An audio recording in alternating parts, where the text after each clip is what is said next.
Assalamualaikum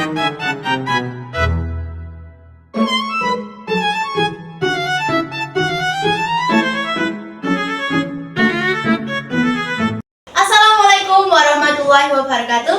Halo teman-teman, selamat datang di podcast Jejak Kekerabatan. Podcast yang bahas berbagai sistem kekerabatan di Indonesia.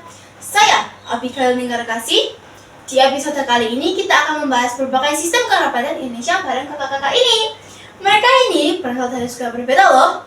Mari kita simak berbagai sistem kekerabatan yang penuh akan mengetahui ini. Kita mulai dari sini ya. Halo Kak, boleh tolong perkenalkan nama dan berasal dari suku mana? Halo juga Kak, perkenalkan, nama saya Naida Maulida Salsabila. Saya mewakili dari suku Batak. Suku Batak itu berarti di Sumatera Utara ya Kak? Iya Kak. Kalau untuk sistem kekerabatan apa sih yang dianut oleh suku Batak ini? Nah, sistem kekerabatan suku Batak ini menganut sistem patrilineal. Artinya, garis keturunan ditarik dari pihak ayah. Jadi anak-anak akan mengikuti marga ayahnya, bukan ibunya. Kan biasanya ada marga nikah di suku Batak. Gimana sih penggunaan marga di suku Batak ini? Nah, marga itu sangat penting di suku Batak. Marga menjadi identitas utama setiap orang Batak. Dari marga kita bisa tahu asal-usul, hubungan kekerabatan, bahkan aturan adat seperti boleh atau tidaknya seseorang menikah. Karena di suku Batak ada aturan sesama marga tidak boleh menikah, supaya garis keturunan tetap jelas. Ada fakta menarik lainnya nggak yang mungkin Kak Naira mau tambahkan? Ada banget nih Kak. Salah satunya, dalam adat Batak ada konsep Dalihana Tolu.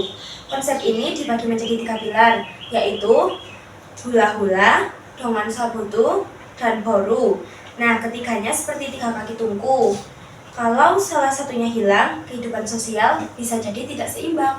Wah, menarik sekali ya Kak, ternyata fakta-fakta menarik tentang suku Batak ini. Mungkin cukup ya Kak, terima kasih atas pengetahuannya Kak Naira.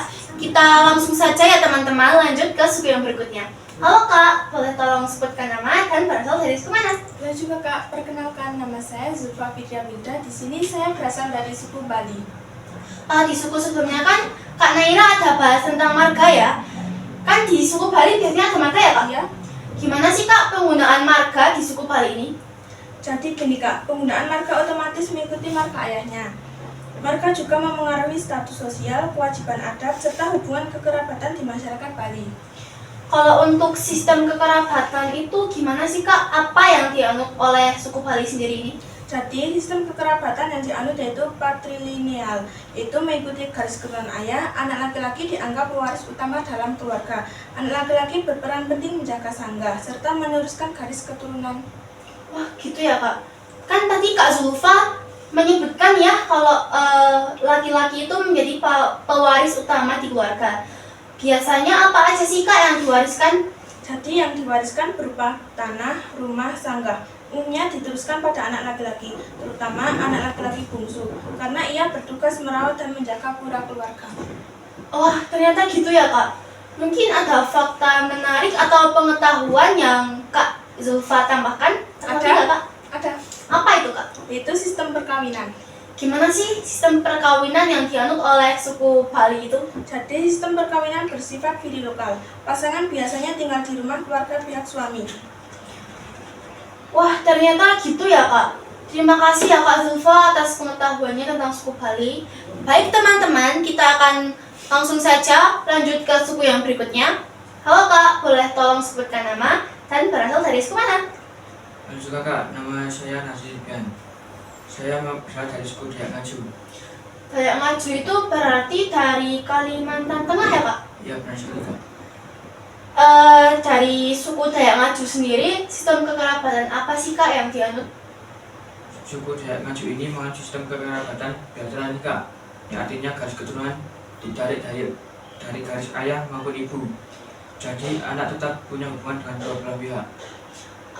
Saya pernah dengar nih Kak tentang opini bahwa nggak ada marga yang diwariskan di suku Batak ini. Apa benar Kak opini ini? Nggak benar Kak, suku Dayak tetap punya marga yang diwariskan kok. Walaupun tidak semua anggota suku Dayak memakai marga ini di kehidupan sehari-hari. Marga ini penting loh Kak, karena untuk menunjukkan identitas, asal-usul, dan status sosial dalam masyarakat Dayak. Oh gitu ya Kak. Berarti kalau yang dianut sistem kekerabatan bilateral itu untuk pembagian peran berarti lebih adil gitu ya Kak? Betul sekali Kak, karena kan sistem kekerabatan dianut adalah sistem kekerabatan bilateral, jadi beberapa aspek seperti peran dalam keluarga dan pembagian warisan lebih fleksibel Kak. Wah ternyata menarik sekali ya sistem kekerabatan yang dianut oleh suku Dayak Ngaju ini. Mungkin cukup ya Kak Nazril, terima kasih atas pengetahuannya. Langsung saja teman-teman kita lanjut ke suku yang berikutnya. Halo Kak, boleh perkenalkan nama dan sebutkan dari suku mana? Halo juga Kak, perkenalkan nama saya Musli Rashid. Saya mewakili dari suku Minangkabau. Suku Minangkabau ini menganut sistem kekerabatan apa sih Kak? Kan tadi disebutkan ya oleh Kak Nazril, Kak Zulfa, Kak Naira kalau ketika suku tadi itu menganut sistem kekerabatan patrilineal dan bilateral. Gimana sih Kak sistem kekerabatannya? Sistem kekerabatan yang dianut adalah sistem kekerabatan matrilineal, yang artinya garis keturunan ditarik dari pihak ibu Kak. Wah berarti untuk pembagian harta dan warisan juga berbeda ya Kak? Iya dong Kak, jadi gini, harta warisan terutama pusaka tinggi atau harta turun-temurun biasanya diwariskan kepada anak perempuannya Kak. Ada fakta menarik lainnya nggak sih yang mungkin Kak Hitar mau tambahkan? Ada dong Kak, Kakak sendiri pernah dengar tentang peran mama di suku Minangkabau ini? Saya belum pernah dengar. Apa mama itu artinya ibu ya Kak? Atau bukan? Jadi gini Kak, mama itu saudara laki-laki dari pihak ibu Kak. Mama ini memiliki peran penting loh Kak, terutama dalam hal pendidikan dan pembinaan. Selain itu, mama juga menjadi penengah apabila terjadi konflik di keluarga Kak. Wah ternyata saudara laki-laki loh teman-teman. Saya kira itu ibu. Menarik sekali ya fakta-fakta menarik di suku Minangkabau ini. Mungkin cukup ya Kak Haidar. Terima kasih atas pengetahuannya yang sangat bermanfaat ini. Kita langsung saja ya teman-teman ke suku yang berikutnya. Halo Kak, boleh tolong sebutkan nama dan berasal dari suku mana? Halo juga Kak, nama saya Raffi Aditama. Saya mewakili dari suku Enggano. Wah saya sendiri kurang familiar nih Kak sama suku Enggano. Mungkin teman-teman juga kurang familiar ya sama suku Enggano ini. Boleh tolong Kak Raffi jelaskan sedikit berasal dari mana sih suku Enggano ini? Suku Enggano ini berasal dari Pulau Enggano. Pulau Enggano ini ada di pulau terluar Indonesia. Pulau ini bagian dari Kabupaten Bengkulu, Provinsi Bengkulu Kak. Wah ternyata ada di Provinsi Bengkulu teman-teman. Kalau untuk sistem kekerabatan yang dianut oleh suku Enggano sendiri itu sistem kekerabatan apa sih Kak? Sistem kekerabatan yang dianut adalah sistem kekerabatan matrilineal, yang artinya garis keturunan ditarik dari pihak ibu dalam sistem warisan dan beberapa hak adat diwariskan anak perempuan melalui jalur ibu Kak. Oh berarti perempuan punya peran penting ya Kak? Betul banget Kak. Perempuan berperan dalam mengelola harta keluarga, mengambil keputusan penting, dan penengah jika terjadi konflik di keluarga Kak.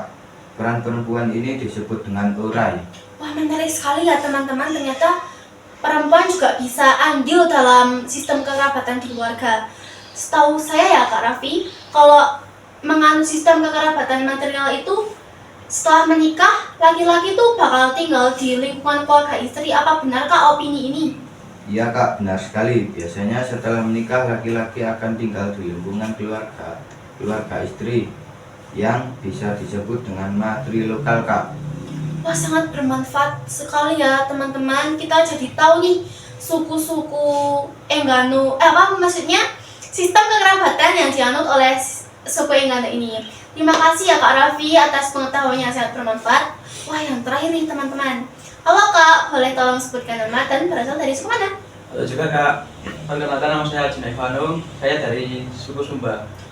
Kalau untuk sistem kekerabatan apa sih Kak yang dianut oleh suku Sumba ini? Jadi sistem kekerabatan yang dianut suku Sumba ini adalah sistem kekerabatan patrilineal Kak, yang artinya garis keturunan ditarik dari pihak ayah. Anak juga akan masuk ke marga atau kabihu ayahnya nih Kak. Saya sendiri kurang familiar nih Kak, ataupun teman-teman juga kurang familiar ya sama kabihu. Boleh tolong Kak Ivano jelaskan sedikit tentang kabihu sendiri? Kabihu atau klan ini merupakan kelompok kekerabatan terbesar. Setiap kabihu ini punya leluhur dan aturan adat tersendiri loh Kak. Wah, ternyata gitu teman-teman. Ada pengetahuan atau fakta menarik yang mungkin Kak Ivana mau tambahkan tentang suku Sumba ini? Ada dong Kak, di suku Sumba ini ada tradisi gelis. Jadi tradisi gelis ini adalah tradisi ngasih mas kawin pernikahan berupa kuda, karbau atau emas gitu Kak, yang nantinya akan diberikan ke keluarga perempuan. Wah, ternyata gitu teman-teman. Wah, sangat bermanfaat dan menarik sekali ya pengetahuan dari Kak Ivana ini. Dan ya, itu dia obrolan kita di episode kali ini. Seru banget ya, ternyata tiap suku mempunyai fakta-fakta menarik tentang sistem kekerabatannya. Semoga obrolan-obrolan yang diobrolkan oleh kakak-kakak ini tuh memberikan manfaat untuk kita ya. Semoga kita bisa menghargai dan menyayangi budaya di Indonesia. Thanks for watching. Wassalamualaikum warahmatullahi wabarakatuh.